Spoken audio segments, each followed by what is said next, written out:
40 سپاروں والے قرآن کا مسئلہ ہے کہ کون سا قرآن ہے؟ 40 سپاروں والا کون سا قرآن ہے؟ اچھا میں کسی پر طنز نہیں کرتا، ورنہ خالد خان شبلی نعمانی نے لکھی ہے، اس میں بتایا ہے اس نے کہ کس کی بکری قرآن کھا گئی تھی، کون کیا کھا گیا تھا۔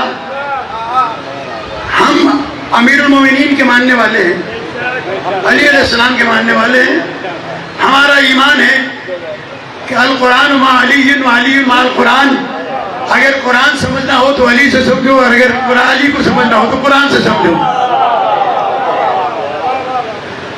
وہ کہتے ہیں وہ مولا کائنات نے جو قرآن لکھا تھا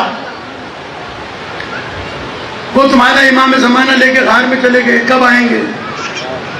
تو مولا نے کوئی نیا قرآن تو نہیں لکھا، قرآن مجید تو یہی تھا، صرف اس کے ساتھ شان نزول لکھا تھا۔ بولتے رہیے میرے ساتھ تھوڑا سا، کیونکہ علمی گفتگو ہوگی آپ کے ساتھ۔ شان نزول کیا ہوتی ہے؟ میرے بچے سمجھے، شان نزول ہوتی ہے کہ کس موقع پر کس کے لیے آیت نازل ہوئی۔ چادر میں 5 دن جمع ہوئے تو آیت تطہیر نازل ہوئی، تو آیت تطہیر کا شان نزول ہے چادر تطہیر۔ جی مسلمان اجر رسالت دینے کے لیے کچھ سامان پیغمبر کے پاس لائے تھے کہ آپ نے اتنی محنت کی ہے لہذا یہ اجر رسالت لے لیجئے۔ اللہ نے آیت نازل کر دی قُلْ لَا أَسْأَلُكُمْ عَلَيْهِ أَجْرًا إِلَّا الْمَوَدَّةَ فِي الْقُرْبَى، رسول ان سے کہہ دو کہ اجر رسالت مال نہیں بنا کرتا، میرے قربا کی مودت ہے۔ اب چونکہ میرا موضوع نہیں ہے، ورنہ اس کے اوپر بھی بحث ہو سکتی ہے، لیکن میرا موضوع نہیں، میں صرف آپ کو شان نزول سمجھانا چاہتا ہوں۔ پیغمبر پر آیہ ولایت نازل ہوئی، انما ولیکم اللہ ورسولہ والذین آمنوا الذین یقیمون الصلاۃ ویؤتون الزکاۃ وہم راکعون۔ پیغمبر نے فرمایا یہ آیت نازل ہوئی، آج بتاؤ مسجد میں کس نے زکات دی ہے؟ کس نے زکات دی ہے؟ صحابہ کرام رضوان اللہ تعالی علیہم نے کہا کہ علی نے دی ہے۔ کہا کیسے دی ہے؟ کہ علی نماز پڑھ رہے تھے، سائل سوال کر رہا تھا، علی نے ہاتھ بڑھایا، انگوٹھی دے دی، پیغمبر نے قریب بلایا، سینے سے لگایا، کہا یا علی مبارک ہو، اللہ نے تجھے تاج ولایت پہنایا ہے۔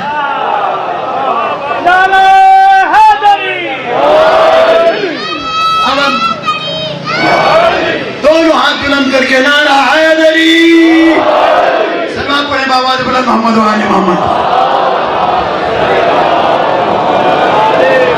اب اس پر بھی اعتراض ہے کہ حالت رکوع میں زکوٰۃ کیسے دے سکتے ہیں؟ وہ علی علیہ السلام جن کے پیر میں تیر لگ جائے جنگ میں اور علی نکالنے نہ دے تو پیغمبر کہیں کہ علی کو چھوڑ دو، علی نماز پڑھیں گے، جب یہ تکبیر کہیں تو نکال لینا، علی کو خبر نہ ہوگی۔ تو جس کی حالت نماز میں تیر نکالنے کی خبر نہ ہو اس نے فقیر کی آواز کیسے سن لی؟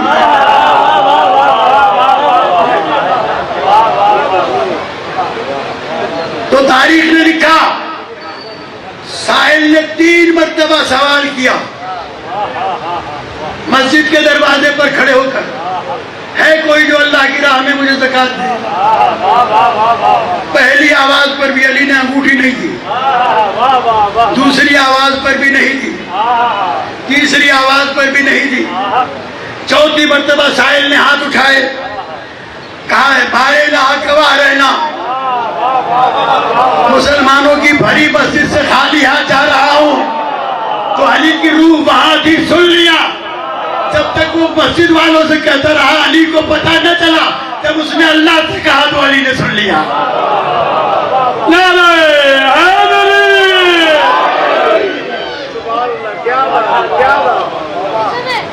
یہ شان نزول ہے اس آئے ولایت کا، اور اسی لیے ہم سے جب کہتے ہیں کہ تم 3 کلمے کیوں پڑھتے ہو، ہم کہتے ہیں کہ ہم نہیں پڑھتے، اللہ پڑھواتا ہے۔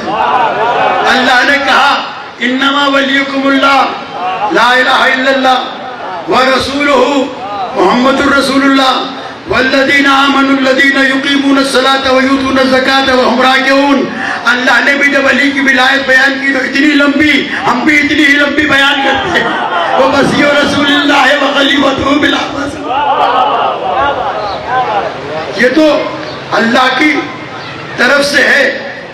یہ لمبا کلمہ ہم نہیں پڑھتے، یہ پڑھوایا گیا ہے. بارہ شان نزول سمجھ میں آ گیا نا. اب مجھے اور تو آیتیں پڑھنے کی ضرورت نہیں ہے، اس لیے کہ میں اپنے موضوع سے دور نہ ہو جاؤں. میں صرف آپ کو ہی سمجھانا چاہتا ہوں. تو شان نزول کے مطابق علی علیہ السلام نے لکھا تھا قرآن. بسم اللہ کی بے سے لے کے والناس کی سین تک قرآن یہی تھا. اگر قرآن یہ نہ ہوتا تو پیغمبر حدیث ارشاد نہ فرماتے کہ القرآن مع علی و علی مع القرآن. قرآن علی کے ساتھ ہے، علی قرآن کے ساتھ ہے. معلوم ہوا مکمل تھا قرآن تو علی کے ساتھ کر کے گئے تھے.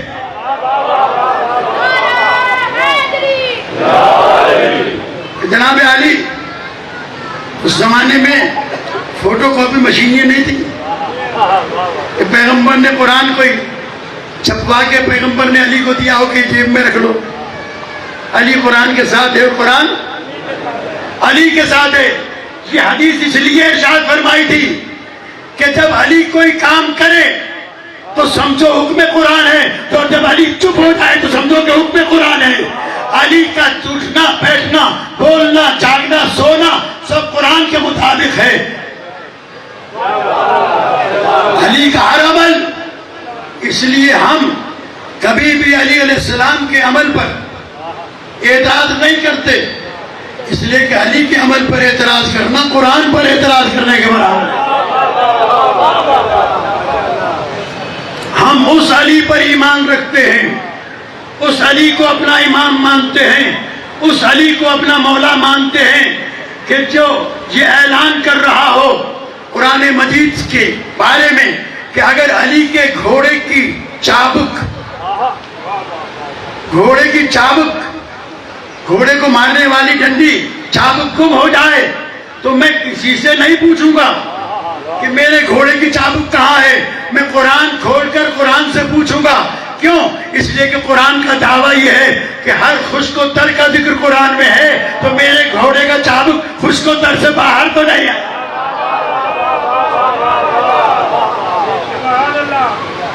خشک و تر سے باہر تو نہیں ہے. میں قرآن سے پوچھوں گا میرا چابک کہاں ہے، قرآن بتائے گا میرا چابک کہاں ہے. تو قرآن علی کے ساتھ، علی قرآن کے ساتھ. تو مولا کائنات نے جو وہ قرآن لکھا تھا شان نزول کے ساتھ، اس لیے لوگوں نے نہیں لیا کہ اس میں سب لکھا ہوا تھا. کون بھاگا تھا کون نہیں بھاگا تھا، کون لڑا تھا کون نہیں لڑا تھا، کون سی آیت رات کو اتری کون سی دن کو اتری، کون سی جنگ میں اتری کون سی امن میں اتری، کون سی پہاڑوں پر اتری کون سی جبل پر اتری، کون سی کشادہ زمین پر اتری، کون سی حالت نماز میں اتری کون سی گھر میں اتری. علی نے کہا میں سب جانتا ہوں. اگر وہ قرآن لے لیتے اور وہ چھپ جاتا پھر تو کسی کے پاس بھی دفاع کرنے کا کوئی موقع کا باقی نہ رہتا. اس لیے قرآن نہیں لیا، مولا کائنات نے اپنے پاس رکھ لیا. وہی قرآن جو آج آپ کے پاس ہے، علی علیہ السلام نے یہی قرآن لکھا تھا لیکن شان نزول کے ساتھ لکھا تھا. اب امام عصر علیہ السلام وہ قرآن لائیں گے ساتھ میں.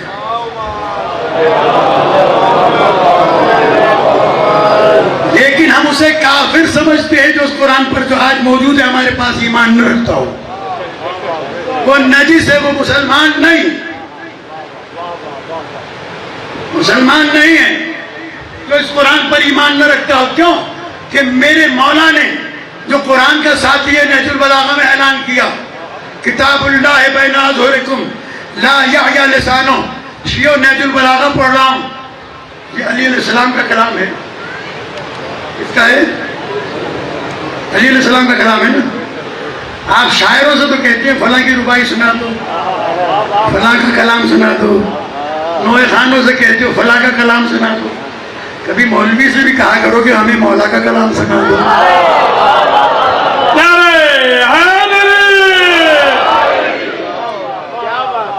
جی ضرورت ہے یا نہیں؟ اور میں تو کہتا ہوں نہج البلاغہ وہ لیبارٹری ہے جو مومن و منافق کی شناخت کراتی ہے. نہج البلاغہ سن کے جس کا منہ اتر جائے وہ اپنا علاج کرائے.